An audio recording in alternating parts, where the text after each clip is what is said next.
Okay.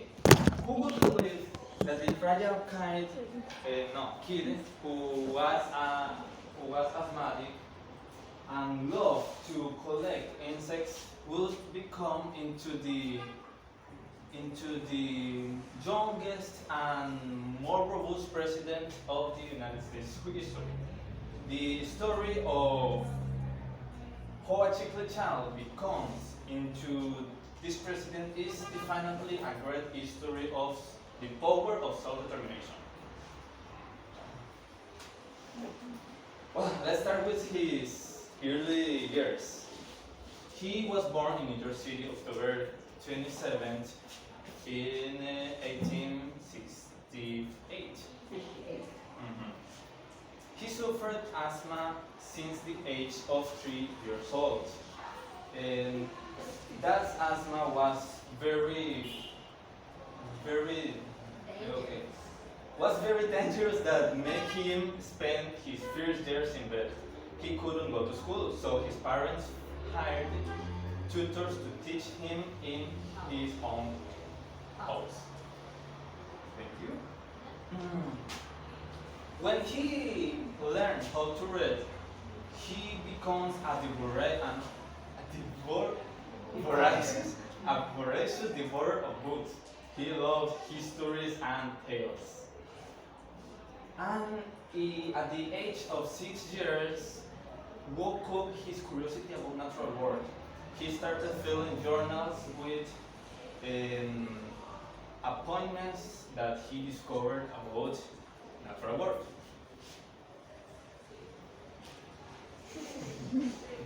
Okay. His family went to a trip in Middle East, and when they come home again, Roosevelt won an entry to Harvard University for 3 years. That was very challenging for him because he never went to school before. But he was very skilled at languages, nature, classics, but there was something bad. He was deficient in mathematics. Okay. Well, he was a destacable student. His amazing life was interrupted by the announcing that his father was gravely ill. And some days after, he received a telegram to go to home. He was going to home, but he was late. He didn't arrive at time, and his father died that night. Don't cry. Died, died that night. He was very depressed as a result of his father's death, but he refused to show his pain to others. Okay, after that, he tried to continue the life. He go and entered to politics with great determination. He meets his wife in the university. And even he won a party's nomination for a seat in New York State Assembly. And years after he won his third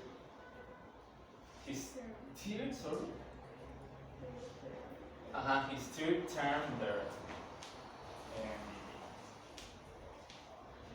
In February 11, 1884, he received a very long-awaited telegram announcing his newborn baby.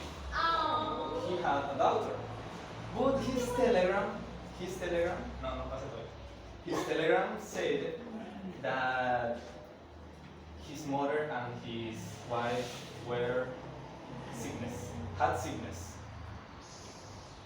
And he rushed to his house to see his mother and wife. But in February 14, 1842, they both died. His wife and his mother. That night, Roosevelt wrote in his diary, "The light has gone out from my life." Y el día del amor y la amistad. Of course. 14th February. I thought it should. After years of isolation, he left the baby in the arms of his sister, and he went to North Dakota in a ranch that he had because he really needed to leave politics away and live a different life. He lived there a cowboy life. Many years after, he started again with politics.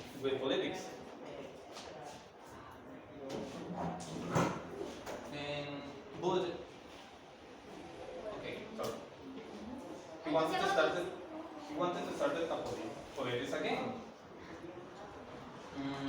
Republican leaders asked Theodore to re-enter to politics. They wanted him as mayor of New York, and he accepted, but he didn't want taking a place in third place. In 1888, he started doing speeches. He did a lot of speeches in his life. He did about 418 speeches in 23 different states. And in March 1st, 1801, 1901. 1901. Okay. After a lot of speeches in that day, he won elected as vice president, with McKinley as president.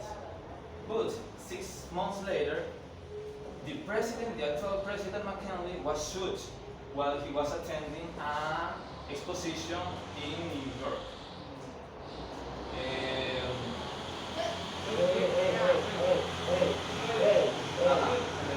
New York. 8 days later, the president died. As a result, the 42 years old Roosevelt was propelled into the highest position in the land, becoming the 26th President of the United States in September 14, 1801. He was the younger man that ever held the position. Roosevelt was a very different man for William McKinley. At the same time, he was decided to leave a mark in his presidency with the will of win again the position of president by his own right. He did a lot of things in his presidency. He was very focused in breaking the monopolies of big business. He put regulatory controls on the Standard Oil, and his passion was putting a preservation to wildlife and environment. He created 5 national parks. He created the United States Forest Service, and he put a total of 213 million acres of space under public protection. Porque no dejan de bosquejar a esta señorita Okay. y los caballeros. Another thing that was that he successfully mediated the Treaty of Portsmouth that put an end in the Russo-Japanese War, winning a prize Nobel Peace. And in March 1809, 1909, he ends his presidency. Okay. Time after, in October 14, 1912, he was doing a speech in Milwaukee, Wisconsin. When he was Next. when when he was shot by an assassin bullet. It was a perfect shoot to the heart. The, the, the bullet hit his glasses case in his breast pocket and take a place in a heavy manuscript that he had chosen not to use. It was like a protection.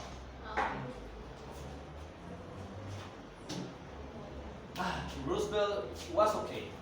He had a bullet in his muscle, but he was okay. Without missing a beat, Roosevelt ensured that the assassin, the killer, were in the speech, and his first words after being bullet were, "Ladies and gentlemen, I don't know whether you fully understand that I have just been shot, but it takes more than that to kill a bull moose." Okay. The bullet stayed in his pectoral muscle until his death at 60 years old. As a result of a blood clot in the lung, he lived a long life with a bullet in his muscle. After that,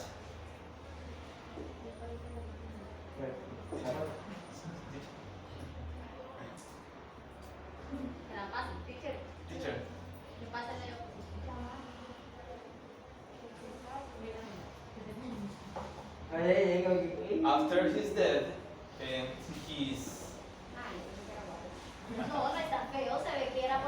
after his death, his oldest son wrote to his siblings, "The old lion is dead."